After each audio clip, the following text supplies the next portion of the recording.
Bonjour à tous, bonjour tout le monde, n'hésitez pas à approcher, donc il y a des chaises, vous serez à l'aise. Et effectivement, donc moi je suis Yassine Benadou, ingénieur commercial à l'Inagora, donc en charge des relations avec certains comptes, certains grands comptes, notamment publics.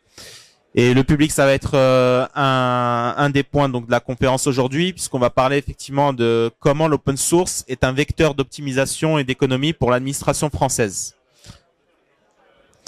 Donc je vais faire une introduction rapide donc sur l'open source d'un point de vue business, parler rapidement aussi de l'Inagora vis-à-vis du secteur public, et ensuite on va montrer donc les points forts effectivement de cette optimisation, que ce soit à travers notre offre ou enfin à travers notre offre surtout et nos marchés. Voilà. Donc pour rapide introduction, donc ce qu'on peut dire donc par rapport à l'open source et ce qu'on voit tous les jours, c'est que l'open source est une réelle alternative donc souveraine pour nos clients économiques face aux solutions propriétaires, ne serait-ce que par les modèles qui sont proposés donc notamment côté de l'Inagora, parce que l'Inagora depuis 25 ans ne fait que de l'open source et du vrai open source sous ses modèles économiques, c'est-à-dire sans coût de licence. Donc exclusivement effectivement avec de l'accompagnement autour de nos logiciels ou une partie SaaS. On va avoir une innovation continue donc grâce à la contribution communautaire, et là vous avez donc toutes les conférences de mes collègues et dont Xavier juste avant sur la partie identité, donc tout ce qu'on peut apporter, tout ce qu'on peut partager avec les différentes communautés et les partenaires qui sont ici aujourd'hui et certains autres stands qu'on connaît bien. Mais quand vous êtes une administration ou en tout cas un grand compte, vous avez en fait un défi quand vous utilisez l'open source, c'est que vous n'avez pas forcément derrière vous un éditeur, en tout cas quelqu'un pour vous supporter, pour vous accompagner de manière professionnelle.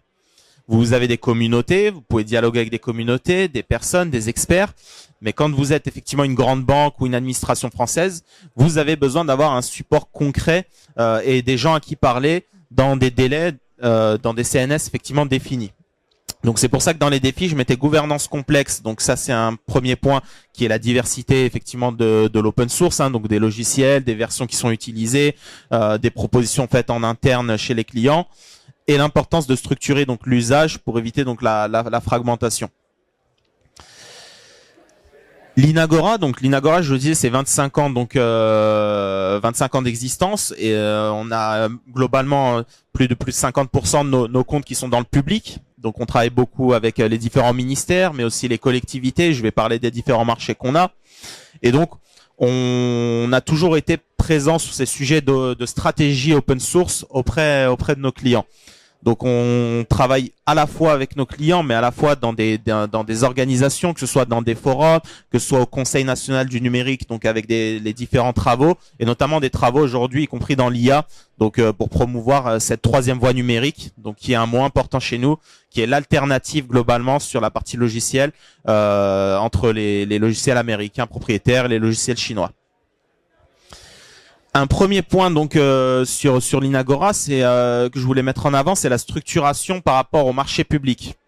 Ce qu'il faut savoir, c'est qu'effectivement pour travailler avec l'État français, comme vous pouvez le savoir, donc on a besoin d'avoir des vecteurs contractuels, et donc pour cela, l'administration souvent harmonise ses marchés, et notamment un grand marché de support donc et d'expertise logicielle qui s'appelle le marché support logiciel libre d'une part et le marché expertise logiciel libre d'une part, qui permet à l'État français d'avoir un accompagnement donc par une société et puis son groupement, donc sur toute tâche d'expertise et de support pour le deuxième marché open source.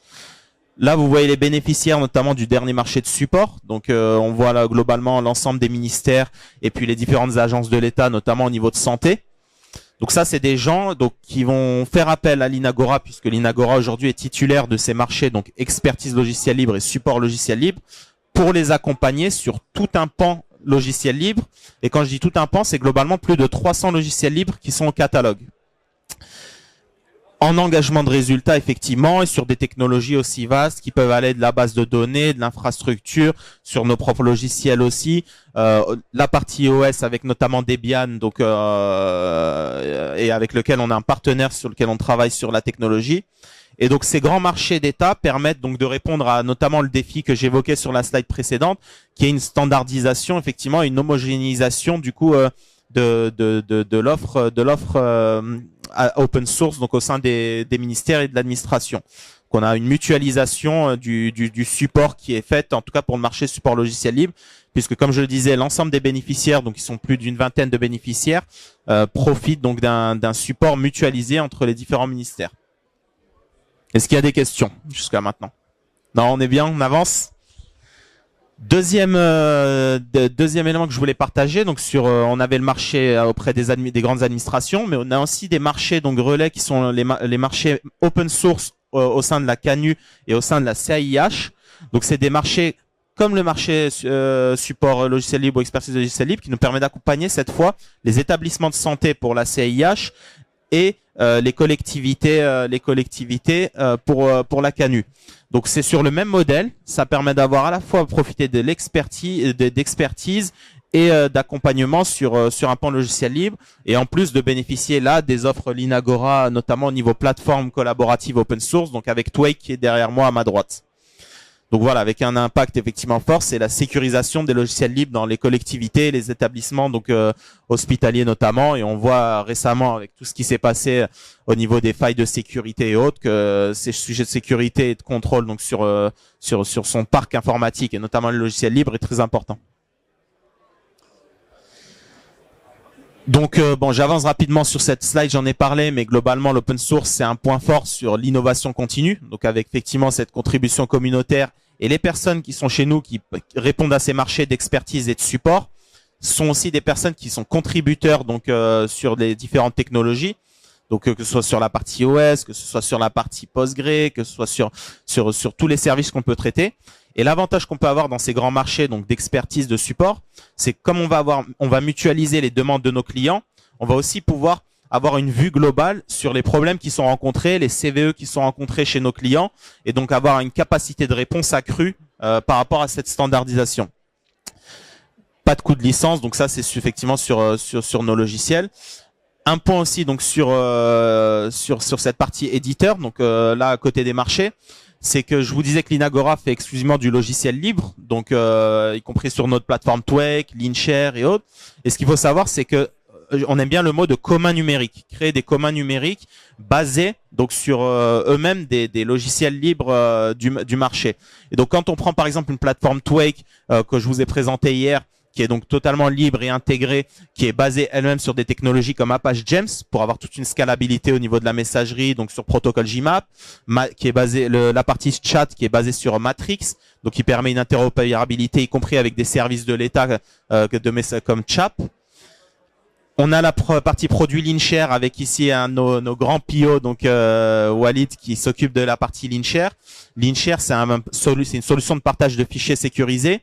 Et ça, ce qu'il faut savoir pour la petite histoire, c'est que ça a été co-développé il y a quelques années avec l'INSERM et qu'on l'a mis ensuite en open source, donc pour le partager à nos clients, donc aujourd'hui et le supporter. Il est bien sûr téléchargeable et disponible donc pour l'État. Linshare, pour information, c'est ce qu'il y a derrière Envol au ministère de l'Intérieur, ou c'est ce qu'il y a notamment derrière e-transfer, la solution e-transfer de LCL.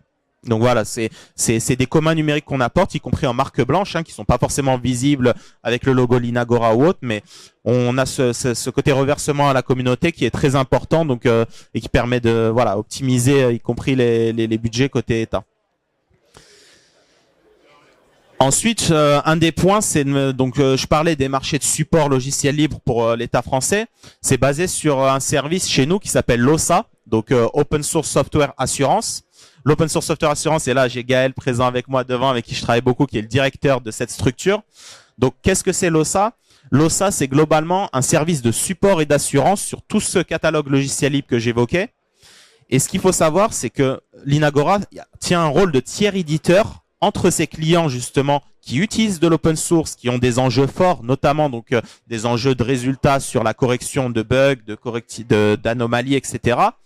Et les communautés qui, elles, n'ont pas forcément les mêmes enjeux que nos clients, donc elles développent leur logiciel. Et donc, nous, on fait parler ces deux mondes globalement avec l'OSA. Et c'est ce qui plaît effectivement dans l'offre. Je mettais ensuite quelques avantages, on peut en discuter pour ceux qui sont intéressés sur l'OSA, mais un des points, c'est que, contrairement à d'autres éditeurs, nous, on est là pour supporter votre parc SI. Et quand on parle d'optimisation, c'est aussi le fait de suivre votre guideline, de suivre vos lignes au niveau du SI.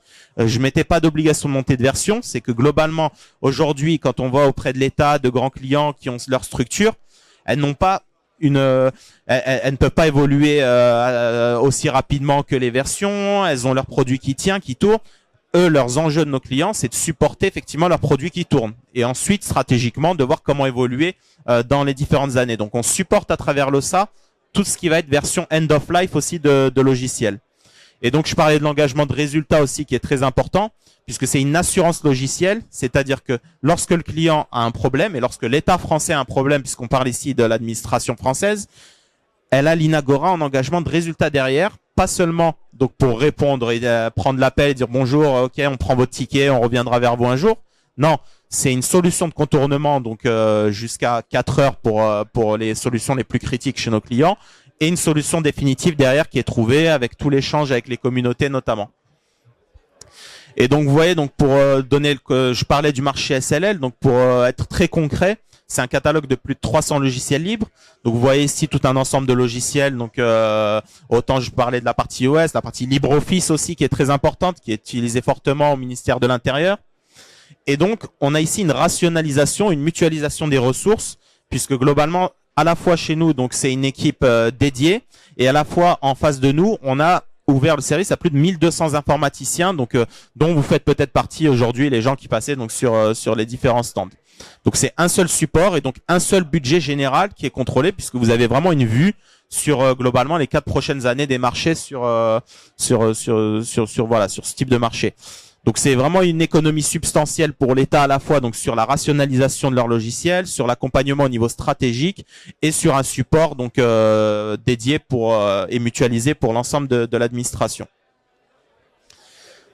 Voilà, en conclusion, donc effectivement, vous voyez les 3 points. Je ne sais pas si vous avez des questions ici, donc à propos que ce soit des marchés, que ce soit des vecteurs contractuels que peut-être ici certains utilisent déjà, peut-être ne connaissaient pas effectivement. Donc pour travailler sur l'open source. Et un des points qui n'est pas marqué ici, mais que je voulais partager donc pour finir, c'est que l'Inagora ne fait pas ça tout seul. Donc effectivement, on est un acteur, on est un éditeur de logiciels libres, on est assez généraliste, on traite beaucoup de pans et on traite voilà un ensemble de technos, mais on travaille avec un réseau de partenaires qui s'appelle l'Open Business Alliance, dont certains font partie dans ce salon, et qui permet donc d'agréger d'autres compétences, que ce soit des compétences très spécifiques sur du COBOL, etc., sur du langage R par exemple, on va chercher des grands experts du langage R, ou sur la partie géographique, donc lorsque nos clients ont besoin d'interventions pointues sur des zones géographiques sur lesquelles on n'est pas forcément présent. Même si aujourd'hui, on peut se déplacer globalement dans toute la France assez simplement. Voilà, merci beaucoup de m'avoir écouté, puis je vous souhaite une excellente journée, un bon salon et à votre disposition.